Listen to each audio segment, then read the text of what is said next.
The hallway was quiet, but the fake pictures shouted louder. I used his own notes and hidden photos to show the truth.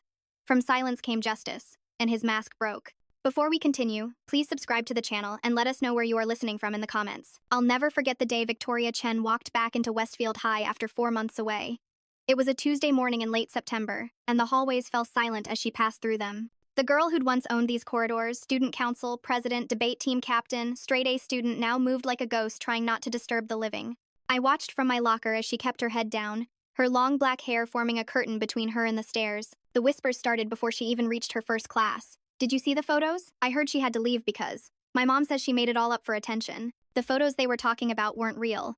Everyone knew that, deep down. But when someone spreads AI-generated images of a 16-year-old girl around the school, claiming they're real, the truth doesn't matter as much as the story people want to believe. And the story they'd chosen to believe was that Victoria Chen was a liar who'd tried to ruin a good man's reputation. That good man was Mr. Peterson, our geometry teacher, winner of 3 Teacher of the Year awards, beloved by parents, the guy who stayed after school to tutor struggling students for free. The teacher everyone wanted to get recommendation letters from because colleges actually paid attention when he vouched for someone. I'd been in his class the previous year. Victoria had been there too, sitting in the front row like she did in every class, hands shooting up for every question. Mr. Peterson used to call her his star student. He'd keep her after class sometimes, going over advanced problems that would help her with the SATs. We all thought she was so lucky to have a teacher who cared that much. Now, watching her navigate the hallway like it was a minefield, I wondered what had really happened during those after-school sessions. "Shirley," my best friend Megan grabbed my arm. "Did you see? She actually came back. I can't believe she has the nerve." I pulled away from her grip. Maybe she came back because she didn't do anything wrong. Megan looked at me like I'd just defended a serial killer. "Are you serious right now? After what she tried to do to Mr. Peterson? He could have lost his job, Shirley. His whole life could have been ruined." "But he didn't lose his job," I pointed out. "He's still here. She's the one who had to leave school for 4 months. Because she's a liar," Megan said firmly. "My dad's on the school board. He says there was a full investigation and they found nothing. Zero evidence. She made the whole thing up." I wanted to ask why a girl with everything going for her would make up something that would destroy her own life. But I kept my mouth shut. In the social hierarchy of Westfield High, you didn't defend Victoria Chen. Not if you wanted to keep your friends, not if you wanted to survive the rest of sophomore year without becoming a target yourself. But as I watched Victoria disappear into her first period English class, something twisted in my stomach. Maybe it was the way she'd flinched when a group of boys had laughed as she passed. Maybe it was the way she'd pulled her sleeves down over her hands, making herself as small as possible. Or maybe it was because I recognized something in her posture, the careful way she moved, always aware of where the exits were, always ready to run. I recognized it because I'd started walking the same way whenever I had to stay after school for geometry tutoring. The thing about Mr. Peterson was that he didn't seem like a predator. That's not how it works though, is it? They never do. He was 43, married with 2 kids, coached the mathletes team, and had this warm dad joke energy that made everyone feel comfortable. He wore dorky math pun t-shirts under his blazers and had a coffee mug that said "I'm a cutie" that students had given him for Christmas. He was the teacher you could talk to about anything. Problems at home? Mr. Peterson's door was always open. Struggling with anxiety? He'd let you eat lunch in his classroom instead of the cafeteria. Needed a safe adult to confide in? Everyone knew Mr. Peterson was trustworthy. That Tuesday afternoon, I had to stay after school. Not for tutoring, I'd been avoiding that for weeks, letting my geometry grade slip rather than be alone with him. But I'd left my calculus textbook in my locker, and I needed it for the test tomorrow. The hallways were mostly empty by 4 p.m. A few students lingered by the gym for basketball practice, but the academic wing was deserted. I could hear my footsteps echoing off the linoleum as I walked to my locker, spinning the combination with shaking fingers. "Shirley? What are you doing here so late?" I jumped, nearly dropping my textbook. Mr. Peterson stood behind me, holding a stack of papers, that familiar, friendly smile on his face. "Just getting my book," I said, trying to keep my voice steady. "I have a calc test tomorrow." "Calculus already? You're only a sophomore." "Very impressive." He shifted the papers to one arm, moving slightly closer. "You know, your geometry grade has been slipping lately. You haven't come to any of my tutoring sessions." "I've been busy," I lied. "That's a shame. You showed so much promise at the beginning of the year." His free hand touched my shoulder, just for a second, but it felt like an eternity. "You remind me of Victoria, actually. So much potential. It's tragic what happened with her." My mouth went dry. "What do you mean?" His expression shifted, becoming something I couldn't quite read. "The false accusations, the lies she spread. It's sad when a student you've tried to help turns on you like that. Mental health issues, probably. Her parents should have gotten her help sooner." "Maybe she wasn't lying," I said before I could stop myself. The friendly mask slipped for just a moment. His eyes went cold, calculating. Then the smile returned, but it didn't reach his eyes this time. "That's a dangerous thing to say, Shirley. False accusations can ruin lives. They have consequences." He leaned in slightly, and I could smell his coffee breath. I'd hate to see you go down the same path as Victoria. You're smarter than that, aren't you? I nodded, unable to speak. Good girl. Now, how about you come to tutoring tomorrow? We can get that grade back up where it belongs. I'd hate to have to call your parents about your performance. He walked away, whistling softly, leaving me pressed against my locker, trying to remember how to breathe. The textbook in my hands felt like it weighed 1,000 pounds. I stood there for 5 minutes, maybe 10, waiting until I was sure he was gone. Then I ran to the bathroom and threw up. That night, I couldn't stop thinking about Victoria, about the 4 months she'd been gone, about the rumors that had followed her like shadows even in her absence. They said she'd had a breakdown. They said she'd been institutionalized. They said her parents had sent her to live with relatives in California because she'd brought too much shame on the family. But now she was back, and nobody wanted to talk about what that meant. I found her Instagram that night. Her last post was from 5 months ago, a picture of her and the debate team after winning regionals. She was holding the trophy, smiling so wide it looked like her face might split. The caption read, "Nationals, here we come. So grateful for this amazing team and our incredible coaches. Special thanks to Mr. Peterson for staying late to help us practice our arguments." The comments under it told a different story. They'd started normal congratulations, heart emojis, you killed it up there. But then, about a month later, they turned vicious. Liar. Attention, whore. You tried to ruin a good man's life. Kill yourself. That last one had 53 likes. I scrolled through her earlier posts. There was a pattern I hadn't noticed before. Starting about 6 months ago, Mr. Peterson appeared in a lot of them. Not in a weird way, just in the background of school events, or mentioned in captions thanking him for his support. She'd even posted a picture of a geometry test with a perfect score, captioning it, "Mr. P's tutoring sessions are magic." The next day, I watched Victoria more carefully. She ate lunch alone in the library, hidden behind the stacks where no one could see her. She changed routes between classes to avoid certain hallways, specifically the ones that passed by Mr. Peterson's room. When the bell rang at the end of each period, she waited until the halls were crowded before leaving, using the chaos as cover. I knew these tactics because I used them too. During geometry class, I sat in the back corner, trying to make myself invisible, while Mr. Peterson solved equations on the board. He was in full performance mode, making jokes about parallel lines never meeting, just like my wife and I when it comes to agreeing on dinner. The class laughed. They always laughed. Now, who can tell me the theorem we use here? He scanned the room, his eyes landing on each female student just a beat too long. Sarah? No? How about you, Emma? Emma shifted uncomfortably. The Pythagorean theorem? Close, but not quite. His voice was patient, kind. Anyone else? Shirley? I kept my eyes on my notebook. I don't know. You don't know? That's not like you. He walked down the aisle toward my desk. Stay after class. We need to discuss your recent performance. My heart hammered against my ribs. I have to get to English. I can't be late. I'll write you a pass. He was standing next to my desk now, close enough that his hip nearly touched my shoulder. Your education is too important to let slide. The bell rang, and students flooded out. I tried to leave with them, but Mr. Peterson called my name sharply. Shirley. Stay. I sank back into my seat as the room emptied. The door clicked shut, and we were alone. Your last 3 quiz scores have been concerning, Mr. Peterson said, pulling a chair up next to my desk rather than staying at his own. He sat too close, our knees almost touching. A 72, a 68, and a 65. That's not the Shirley I know. I've been having trouble focusing, I said, staring at my hands. Is everything okay at home? His voice dripped with concern. You know you can talk to me about anything. That's what I'm here for. Everything's fine. He leaned back, studying me. You know, Victoria used to say the same thing. Everything's fine, Mr. P, but I could tell she was struggling. I tried so hard to help her, stayed after school so many times, gave her special attention, and look how she repaid me. The way he said special attention made my skin crawl. She was troubled, he continued, making up stories for attention. Her parents were going through a rough divorce, did you know that? Sometimes girls from broken homes act out in destructive ways. I didn't know about Victoria's parents, but something about the way he said it felt rehearsed, like a story he'd told many times. The saddest part is, I really cared about her success, just like I care about yours. His hand moved to rest on my desk, inches from mine. I see so much potential in you, Shirley. You're special. But potential needs to be nurtured. I should go, I said, starting to stand. Sit down. His voice was still friendly, but there was steel underneath. We're not done. Saturday. I'm going to offer you the same opportunity I offered Victoria. Private tutoring sessions, twice a week, after school. Just you and me, working through problems together. I'll even write a recommendation letter for your college applications when the time comes. How does that sound? It sounded like a trap. I'll think about it, I said. Don't think too long. Your grades can't afford it. He stood, moving behind my chair. You know, there's a quiz next Monday. It would be a shame if you failed that too.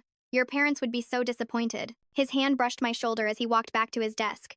You can go now. But Shirley, I expect to see you at tutoring tomorrow. Don't disappoint me. I grabbed my bag and fled. In the hallway, I nearly collided with someone coming around the corner. It was Victoria. For a moment, we just stared at each other. Her eyes were wide, frightened, but there was something else there too. Recognition, understanding. Don't, she whispered. Whatever he's asking you to do, don't. Victoria, he'll destroy you if you say anything. Look what he did to me. Her voice cracked. Just stay away from him. Transfer classes if you can, please. She hurried away before I could respond, but her words echoed in my head all day. That night, I made a decision. I wasn't going to tutoring. I didn't care if I failed geometry. I didn't care if my parents grounded me. But I also wasn't going to let him keep doing this. The next morning, I found Victoria in the library before school. She was hunched over a textbook, pretending to study, but I could see she hadn't turned a page in the 5 minutes I'd been watching her. We need to talk, I said, sitting down across from her. She looked up, startled. I told you to stay away from me. Being seen with me will only make things worse for you. Things are already bad. I took a breath. He wants me to come to private tutoring. He says my grades are slipping. Victoria's face went pale. Don't go. Please, don't go. I won't.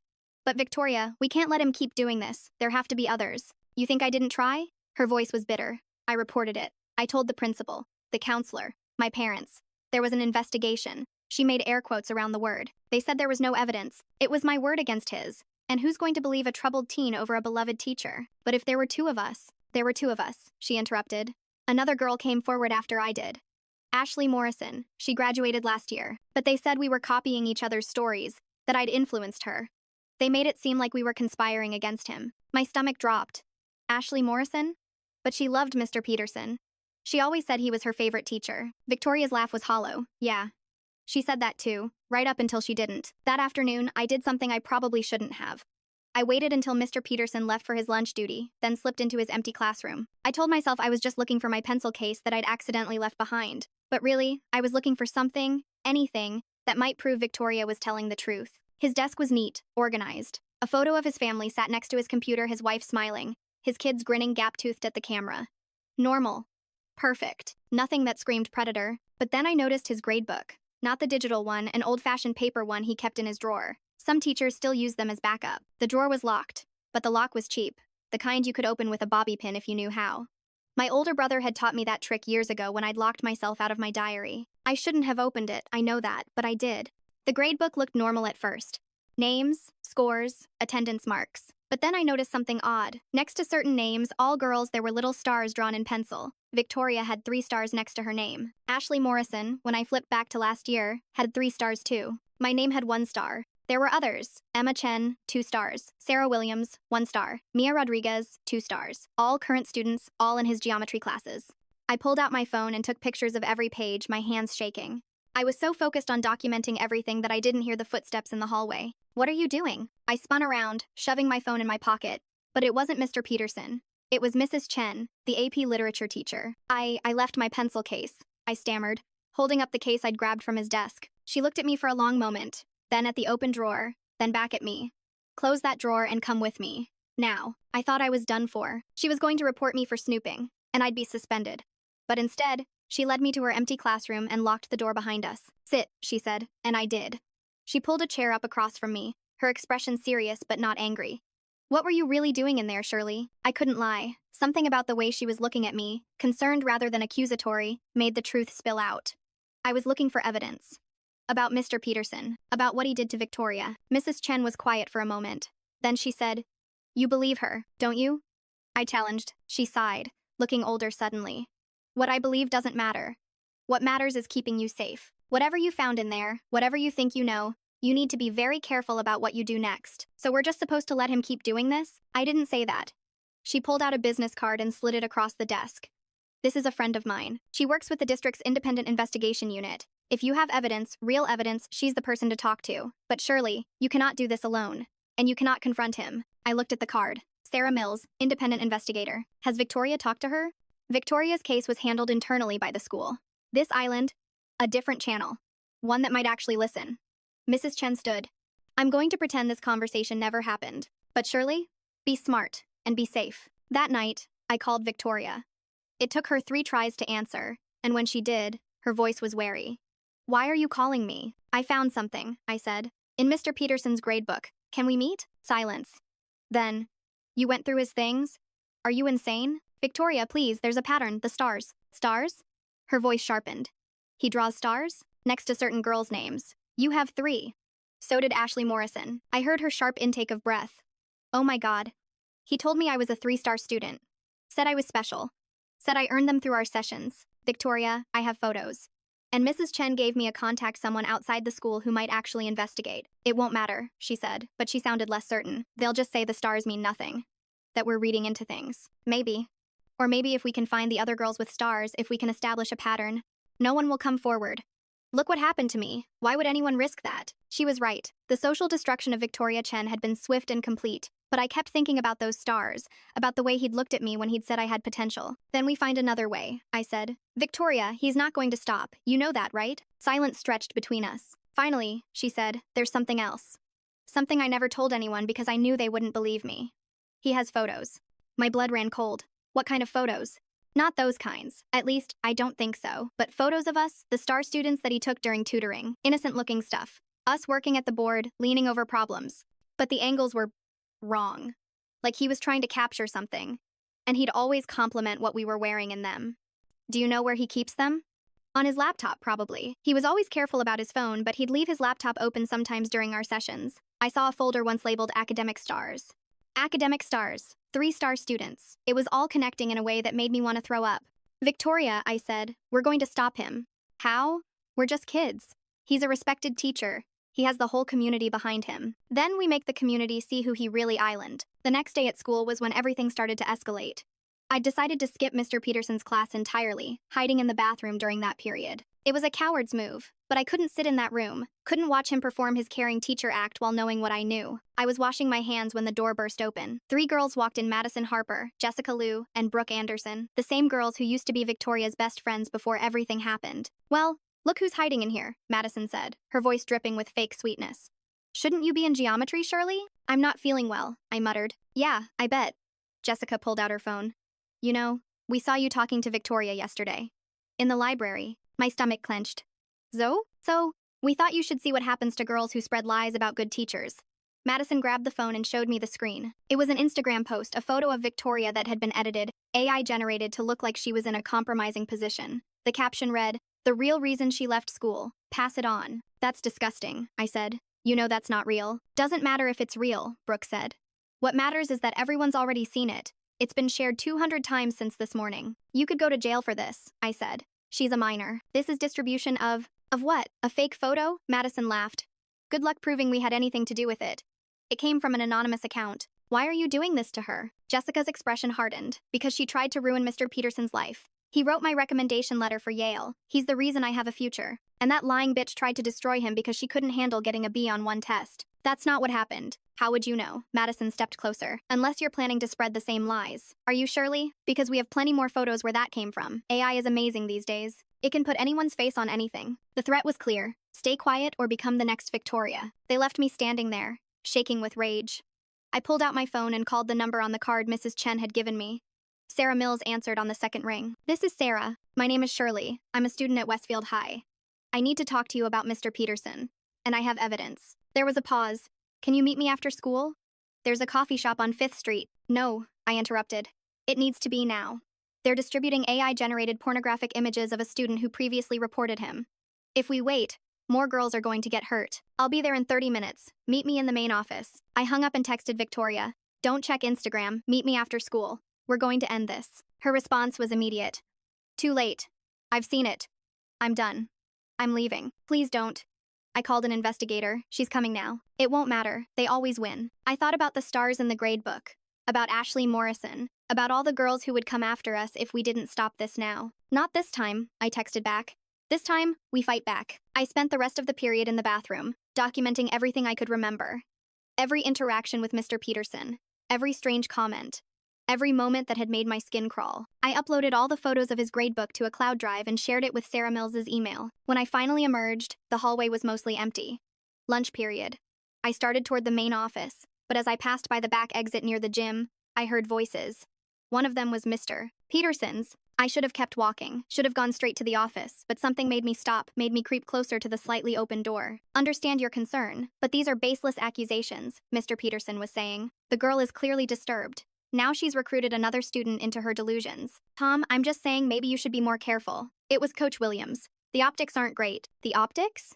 Mr. Peterson laughed, but there was no humor in it. I've taught here for 15 years. I've helped hundreds of students. And you're worried about optics because two troubled girls, they're not the only ones talking, Coach Williams interrupted. Some of the other female teachers have noticed things. The way you look at certain students. The private tutoring sessions. Are you seriously suggesting? I'm suggesting you be smart. Distance yourself. Stop the after-school sessions for a while. I will not let false accusations dictate how I teach. These girls need help, especially the ones without strong father figures. I provide mentorship, guidance. Tom, Coach Williams' voice was firm. I'm trying to help you here. But if more girls come forward, if this becomes a pattern, there is no pattern because there's nothing happening. Victoria Chen is a liar who couldn't handle academic pressure. And this new one, Shirley? Check her records. Anxiety disorder, depression. Classic signs of someone seeking attention. I bit my tongue so hard I tasted blood. He'd accessed my medical records? That was illegal. It had to be. Just be careful, Coach Williams said again. That's all I'm saying. I heard footsteps approaching the door and quickly ducked behind a pillar. Mr. Peterson emerged first, his face flushed with anger. He stormed off toward the main building. Coach Williams came out a moment later, shaking his head, and walked toward the gym. I waited until they were both gone, then ran to the main office. Sarah Mills was already there, a woman in her 40s with sharp eyes and a no-nonsense demeanor. She was talking to the secretary, showing her some kind of identification. Shirley? She asked when she saw me. I nodded. Is there somewhere private we can talk? The secretary, Mrs. Johnson, looked uncomfortable. I should get Principal Hayes. No, Sarah said firmly. This is an independent investigation. I don't need the principal's permission to speak with a student who contacted me directly. Mrs. Johnson looked like she wanted to argue, but finally directed us to an empty conference room. As soon as the door closed, I started talking. I told Sarah everything: the stars, the photos Victoria mentioned, the conversation I just overheard, the AI-generated images being spread around school. Sarah listened without interrupting, occasionally jotting notes. When I finished, she said, "Show me the photos of the gradebook." I pulled them up on my phone. She studied them carefully, her expression growing more serious with each image. "These stars appear next to 12 different female students over the past 2 years," she said. "Do you know any of them besides Victoria and Ashley?" I looked at the names. Emma and Sarah are in my current class. Mia was, but she transferred schools suddenly last month. The others, I don't know well. Mia Rodriguez transferred? Sarah made a note. Do you know why? Her parents said it was for family reasons, but it was really sudden. Like, one day she was here, the next day gone. Sarah was quiet for a moment. Shirley, what you've done here gathering this evidence, it's brave, but it's also dangerous. Has Mr. Peterson made any direct threats to you? I thought about his comment about consequences, about disappointing him. Not exactly threats. More like implications. I need you to write down everything you can remember him saying to you. Exact words if possible. And I need to speak with Victoria. She won't come forward again. She already tried once and look what happened to her. What happened to her was a failure of the system. But I'm not the system. I'm independent, and I have the authority to bypass the school's administration if necessary. She pulled out her phone. What's Victoria's number? Victoria agreed to meet with Sarah, but only if I was there too. We met at the coffee shop after school. Victoria wearing sunglasses and a hood despite it being neither sunny nor cold. She looked smaller than I remembered, like the past few months had physically diminished her. Sarah bought us drinks and led us to a corner booth where no one could overhear. Victoria, I know this is difficult. I know you've been through this before, but I need to hear your story. Victoria's hands shook as she lifted her coffee cup. Why? So you can tell me there's not enough evidence? So you can suggest I might be misremembering things? No, Sarah said firmly. So I can build a case that will actually stick. Victoria looked at me, then back at Sarah. Then she started talking. It had started the same way it was starting with me. Slipping grades, offers of extra help, special attention that felt flattering at first. Mr. Peterson had told her she was special, that she had a mathematical mind that needed nurturing. The tutoring sessions started normal, just math problems and test prep. But then he started asking about my personal life, Victoria said. About my parents' divorce, about how I was handling the stress. He said he could tell I was struggling, that I needed someone to talk to. The sessions moved from math to life advice. He'd close the door for privacy, sit too close, find excuses to touch her shoulder, her hand, her back. He'd tell her about his own marriage troubles, how his wife didn't understand his dedication to his students. He said I understood him in a way other people didn't, Victoria whispered. That we had a special connection. He started texting me just about homework at first, then later at night, asking if I was okay, if I needed to talk. Do you still have those texts? Sarah asked. Victoria shook her head. He made me delete them. Said the school had strict policies about teacher-student communication and he could get in trouble for just trying to help me. I was so stupid. You weren't stupid, I interrupted. He manipulated you, Victoria continued, describing how the tutoring sessions became something else. How he'd lock the door and pull the blinds. How he'd stand behind her while she worked problems on the board. pressing against her. How he'd make comments about her appearance, her body, always framed as compliments or concern. The day I finally said no, told him I was uncomfortable, he got angry, Victoria said. He said I'd misunderstood his intentions, that I was reading things into innocent interactions. He said if I told anyone about my misunderstandings, he'd have to tell them about my mental health issues, about how the divorce had affected me. How did he know about your mental health? Sarah asked. I'd confided in him. During one of our talks, I told him about my anxiety, my therapy sessions. He used it all against me. The pattern was clear.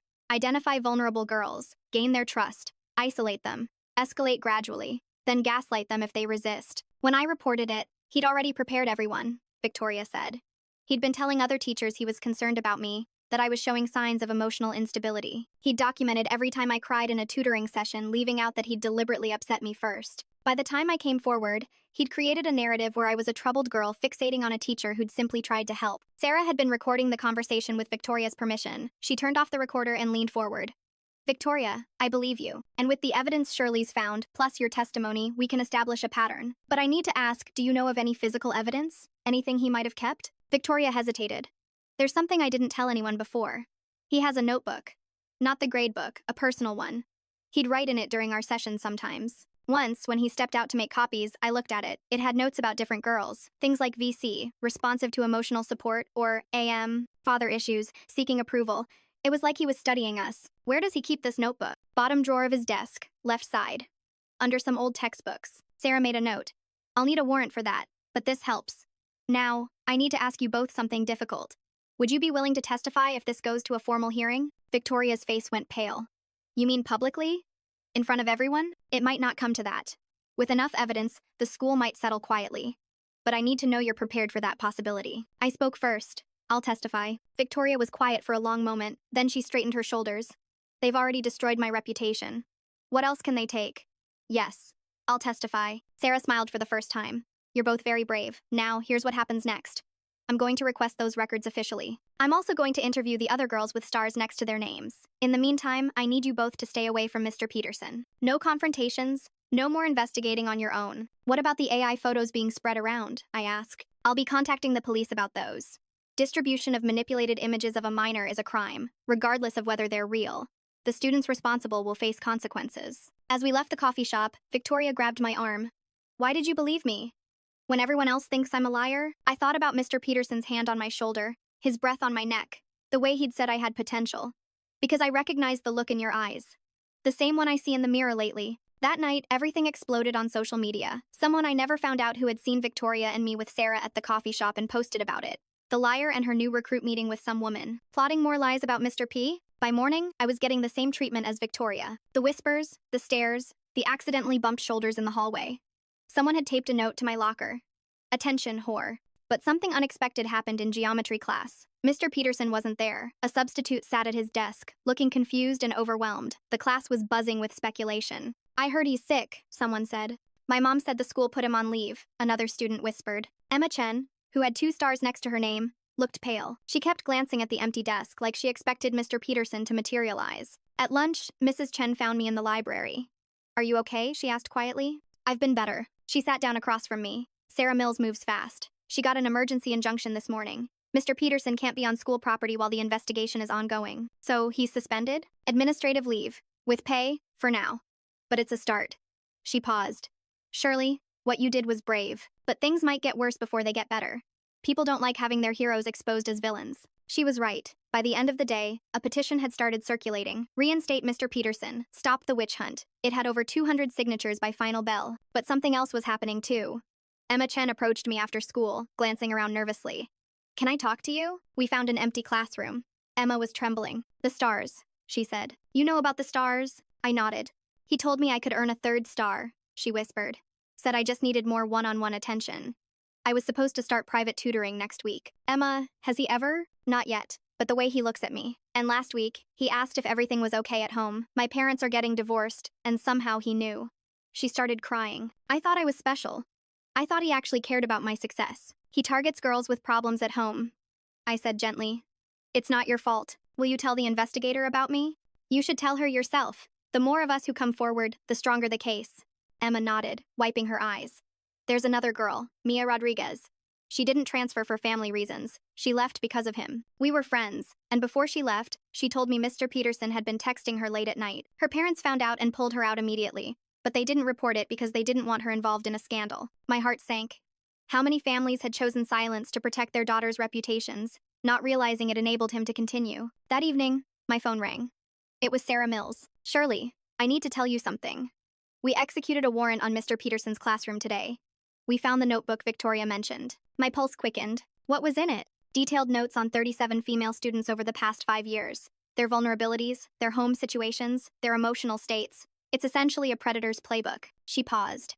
We also found a flash drive with photos. Nothing illegal, but as Victoria described, inappropriate angles, zoomed in on certain body parts. All taken during what appear to be tutoring sessions. So, you have enough evidence? We're building a strong case. But Shirley, I need to warn you, Mr. Peterson has hired a lawyer, a good one. They're going to come after you and Victoria hard. They'll try to discredit you both. Let them try, I said with more confidence than I felt. The next day at school was surreal. Half the students treated Victoria and me like heroes, the other half like villains. The teacher's lounge was apparently in chaos. Mrs. Chen told me later that the staff was completely divided. Some teachers had started coming forward with their own concerns about Mr. Peterson that they'd been too afraid to voice before. Others defended him vehemently. Principal Hayes called an emergency assembly. He stood at the podium, looking haggard, and delivered a carefully worded speech about ongoing investigations and maintaining respect for all parties involved. He never mentioned Mr. Peterson by name. Any student found distributing inappropriate images, real or manipulated, will face immediate suspension and legal action, he said, his eyes scanning the crowd. This behavior stops now. After the assembly, Victoria was called to the principal's office. I waited outside for her, and when she emerged an hour later, her face was flushed with anger. He tried to get me to recant, she said. Said this was destroying the school's reputation, that Miss Peterson's family was suffering, that I should think about the bigger picture. What did you say? I asked him why he didn't think about the bigger picture when I first reported it 5 months ago. The investigation moved faster than anyone expected. Within a week, Sarah Mills had interviewed 12 girls. 8 of them had similar stories. 3 more had uncomfortable interactions they dismissed at the time but now saw differently. Only 1 insisted nothing inappropriate had happened. But even she admitted the private tutoring sessions had felt intense. The notebook was the smoking gun. Mr. Peterson's own handwriting documented his grooming process. He'd rated girls on their vulnerability, noted their family problems, tracked their emotional states. One entry about Victoria read, "Parents divorcing, desperate for stable adult figure, responds well to praise about intelligence. 3-star potential. 3-star potential. Those words made me sick. But Mr. Peterson's lawyer was smart.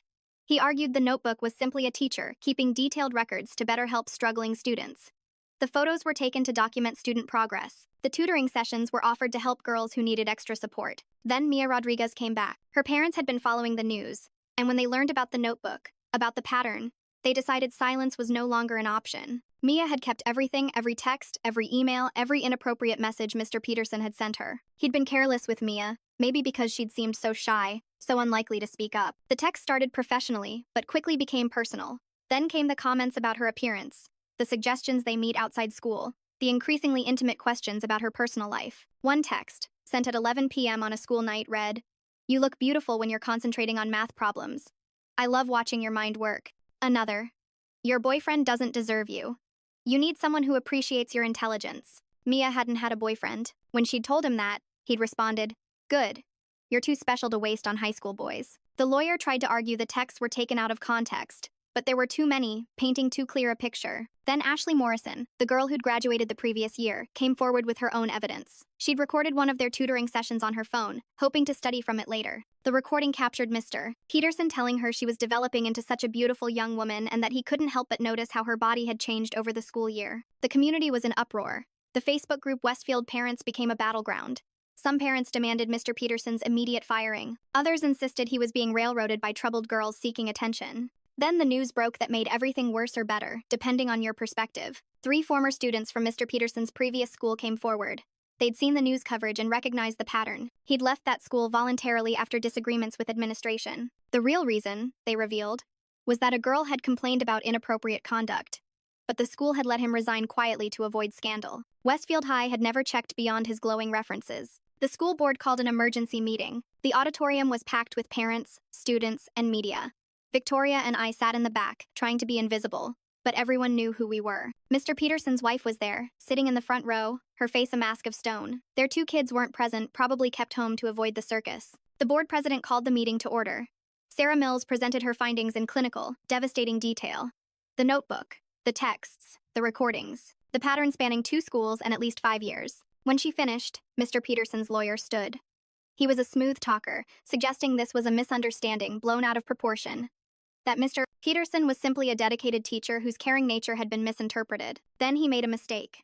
He suggested that the girls involved were emotionally disturbed and suffering from collective hysteria. Mrs. Peterson stood up and walked out. The silence that followed her exit was deafening. The board voted unanimously to terminate Mr. Peterson's employment, effective immediately. They also voted to review all hiring practices and implement mandatory training on appropriate teacher-student boundaries. But it wasn't over. As we left the auditorium, Madison Harper and her crew confronted us. "You destroyed a good man's life," she spat. "He wrote my Yale recommendation. What am I supposed to do now? Maybe get in on your own merit?" Victoria shot back, finding her voice. Madison raised her hand like she was going to slap Victoria, but Coach Williams stepped between them. "That's enough. Everyone go home." That night, the AI-generated photos disappeared from social media. Madison, Jessica, and Brooke were suspended pending expulsion hearings. Their parents hired lawyers, but the digital forensics were clear the images had been created and distributed from their devices. Mr. Peterson was arrested 2 days later. The charges included sexual harassment of minors, possession of inappropriate images of students, and violation of position of trust. His lawyer negotiated bail, but his teaching license was permanently revoked. The trial wouldn't happen for months, but the aftermath at Westfield High was immediate. Principal Hayes, who had dismissed Victoria's initial complaint, announced his early retirement. The counselor who had suggested Victoria was misremembering was placed on administrative leave. The school district brought in crisis counselors and implemented new reporting procedures. Victoria slowly started to reclaim her life. The students who had tormented her either apologized or avoided her entirely. She returned to the debate team, though she never quite regained her previous confidence. The scars were too deep for quick healing. Emma Chen became an unexpected ally. She started a support group for students who'd experienced harassment, not just from Mr. Peterson, but in general. The group met weekly in Mrs. Chen's classroom, providing a safe space to share and heal. I struggled with my own aftermath. Some days I felt proud of what we'd accomplished. Other days I wondered if I should have just kept quiet, transferred classes, avoided the whole mess. The trauma of being targeted, of having my medical history exposed, of being called a liar, it didn't just disappear because we'd won. 3 months later, I was called to testify at a preliminary hearing. Mr. Peterson sat at the defendant's table, looking smaller than I remembered. His hair had gone gray at the temples, and his signature math pun ties had been replaced with a somber suit. I told my story clearly, without emotion. The gradebook stars. The after-school propositions. The threats disguised as concern. His lawyer tried to trip me up, suggesting I'd misunderstood, that I was influenced by Victoria, that my anxiety disorder made me unreliable. But I had the photos of the gradebook. I had Mrs. Chen's testimony about finding me in his classroom. I had the truth. Victoria testified after me. She was magnificent, composed, precise, devastating. She walked through every inappropriate interaction, every manipulation, every threat. When the lawyer suggested she'd fabricated everything for attention, she responded, "What teenage girl would willingly subject herself to months of torment, AI-generated pornography, and social destruction for attention? I lost everything. My friends, my reputation, my safety at school. Why would I choose that?" The judge found sufficient evidence for the case to proceed to trial. Mr. Peterson's bail was continued, but he was ordered to stay away from all schools and anyone under 18. 6 months after that first day when Victoria walked back into school, the trial began. By then, 2 more teachers from the district had been investigated based on patterns students recognized from our case. The culture of silence was breaking. Mr. Peterson eventually took a plea deal. 3 years in prison, lifetime registration as a sex offender, and a permanent ban on working with minors. Some people thought it wasn't enough. Others thought it was too harsh for just some inappropriate comments and photos. Victoria gave a victim impact statement that left half the courtroom in tears. She talked about the girl she'd been before, confident, ambitious, trusting. She talked about who she was now, cautious, anxious, but ultimately stronger. "You didn't break me," she told Mr. Peterson directly. "You tried, but you failed. And because I spoke up, because Shirley believed me, because we fought back, you'll never do this to another girl." The Westfield High we returned to our junior year was different. There were new policies, new administrators, new awareness. The bathroom stalls had cards with hotline numbers. Teachers were required to keep doors open during one-on-one meetings. The culture of automatic trust in authority had been shaken. Victoria and I weren't exactly friends. The trauma bond we shared was too complicated for normal friendship. But we were something more. Survivors. Warriors. Truth-tellers. Madison Harper's Yale recommendation was revoked. She ended up at a state school. Her dreams of Ivy League prestige destroyed not by us, but by her own actions. She sent Victoria an apology letter senior year. Victoria never responded. Mrs. Peterson divorced him and moved out of state with their kids. I felt sorry for them innocent casualties of his crimes. Sarah Mills became a regular speaker at school assemblies throughout the district, teaching students about recognizing grooming, setting boundaries, and reporting inappropriate behavior. She always ended with the same message: your voice matters. If something feels wrong, it probably island, and you deserve to be heard. Our senior year, Victoria was accepted to Stanford with a full scholarship. Her essay was about resilience, about speaking truth to power, about the cost of silence versus the price of courage. She's studying law now, planning to become a prosecutor specializing in cases like ours. I'm at a smaller college, studying journalism. This story, our story, was my admissions essay. The admissions officer later told me it was one of the most powerful things they'd ever read. Sometimes I wonder what would have happened if I'd just gone to those tutoring sessions, kept my head down, survived quietly until graduation. Would he have escalated with me like he did with others? Would another girl have been his next victim? I'll never know. But I do know this: silence is not survival, it's surrender. And sometimes, speaking up isn't just about saving yourself, it's about saving the next girl, and the next, and the next. Mr. Peterson is out of prison now, serving probation in another state. He's not allowed near schools, not allowed to work with children, not allowed to pretend to be something he's not. The system that protected him for so long finally held him accountable. But the real victory isn't his punishment. It's the change that followed. It's the girls who now know their voices matter. It's the teachers who now watch for signs they previously ignored. It's the parents who now listen when their children say something's wrong. Victoria sent me a text last week. She's working with a nonprofit that helps students report abuse. She's turned her trauma into purpose, her pain into power. The girl they tried to destroy is now helping destroy the systems that enable predators. As for those AI-generated photos that were meant to silence her, they became evidence in a landmark case about cyber harassment. The students responsible now have criminal records. The technology they used to shame her became the proof of their crimes. I still have anxiety. I still sometimes wake up in a cold sweat, remembering the feel of Mr. Peterson's hand on my shoulder. But I also remember the look on his face when the guilty verdict was read. I remember Victoria's strength. I remember that we won. Not just the case. We won back our voices. We won back our power. We won back our right to be believed. And that victory? That's worth everything we went through to get it. The stars in Mr. Peterson's gradebook meant something different to him than they did to us. To him, they marked victims. To us, they became constellations of survival, connecting girl to girl, story to story, truth to truth. We were never alone. We just needed someone to believe us. And sometimes, that's all it takes to change everything.